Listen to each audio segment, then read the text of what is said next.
Saudara-saudari yang terkasih, jumpa lagi dalam Pelita Hati hari ini, Rabu tanggal 10 November 2021, hari biasa dalam Pekan Biasa yang ke-32.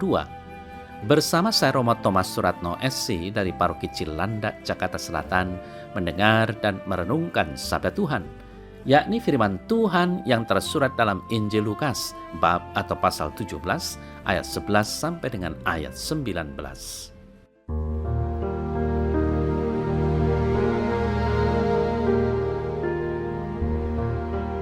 Dalam perjalanannya ke Yerusalem, Yesus menyusur perbatasan Samaria dan Galilea.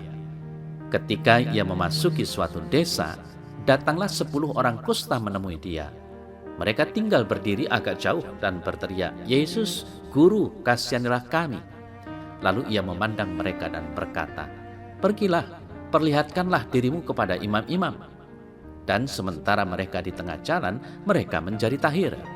Seorang dari mereka ketika melihat bahwa ia telah sembuh, kembali sambil memuliakan Allah dengan suara nyaring.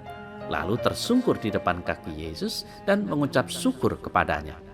Orang itu adalah orang Samaria. Lalu Yesus berkata, "Bukankah ke-10 orang tadi semuanya telah menjadi tahir? Di manakah yang 9 orang itu?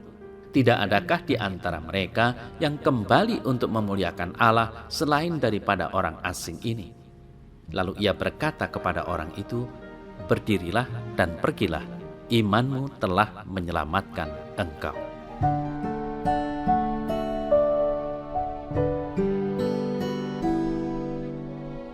Saudara-saudari yang terkasih, 10 orang kusta dalam kisah tadi terdiri dari 9 orang Yahudi dan 1 orang Samaria.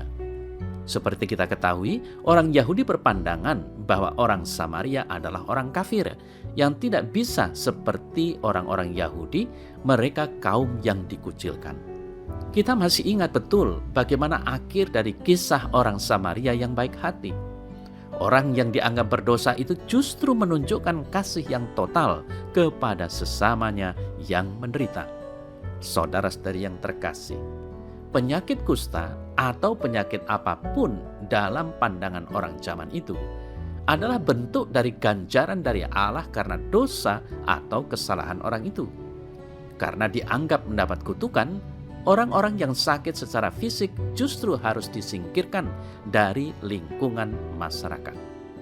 Masyarakat pada umumnya tidak mau tertular oleh orang-orang yang terkutuk. Maka ke-10 orang dalam kisah itu hanya tinggal berdiri agak jauh dan berteriak supaya mendapat perhatian dari Yesus. Saudara yang terkasih, tidak dijelaskan apakah Yesus datang mendekat pada mereka atau tidak. Yang jelas penginjil Lukas mengisahkan bahwa Yesus memandang mereka. Sebuah kata sederhana yang maknanya sangat mendalam, memandang. Dalam arti sederhana, Yesus melihat mereka ketika mereka berteriak.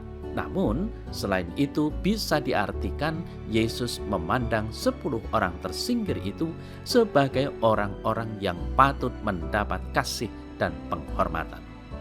Yesus tidak melihat mereka hanya dengan mata kepala, namun Yesus memandang mereka dengan mata hati.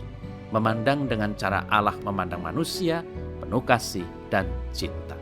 Saudara yang terkasih, tidak jarang kita juga merasa jauh dari Allah karena kita menyadari sebagai orang yang berdosa.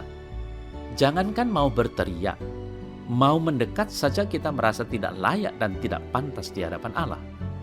Dan sikap yang sering terjadi justru kita semakin menjauhkan diri dari Allah. Jika kita merasa jauh dari Allah, bukannya Allah yang meninggalkan atau menjauhi kita, tetapi justru kitalah yang seringkali menutup diri dan menjauhkan diri dari Allah. Sedang Allah senantiasa membuka tangannya untuk siapa saja yang datang padanya.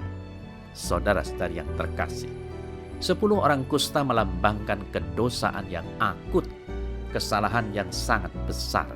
Mungkin secara manusiawi tidak dapat diampuni. Seperti hukuman yang akhir-akhir ini marak adalah hukuman mati. Mereka yang mempunyai kesempurnaan dalam doa tetap mendapat pengampunan dari Yesus. Cara Yesus memandang mereka menjadikan mereka dikembalikan pada martabat anak-anak Allah yang mendapat keselamatan. Cara Yesus memandang membawa berkat pengampunan bagi yang berdosa yang dijauhi masyarakat. Saudara-saudari yang terkasih, cara pandang Yesus itulah yang hendak kita tiru dalam memandang banyak hal, terutama bagaimana kita memandang mereka yang menderita. Yesus memandang dengan kasih dan pengampunan. Demikian kita juga diajak untuk mempunyai cara pandang seperti itu. Kita pun diajak untuk meyakini bahwa cara pandang Allah tidak sama dengan cara pandang manusia. Dalam keadaan dosa sebesar apapun, Allah tetap membuka kerahimannya bagi mereka yang mau datang mendekat padanya. Jangankan mendekat, kita berteriak dari jauh pun, Yesus akan datang dan memandang kita.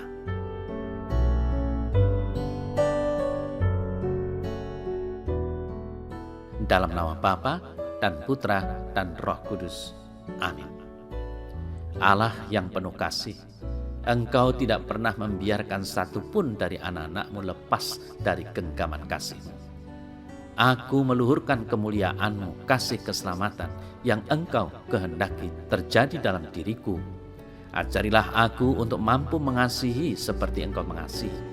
Bantulah aku untuk memandang seperti Engkau memandang. Jadikanlah hatiku seperti hati-Mu sendiri, yang berani membantu sesama yang dalam kesusahan. Amin. Dalam nama Bapa dan Putra dan Roh Kudus. Amin.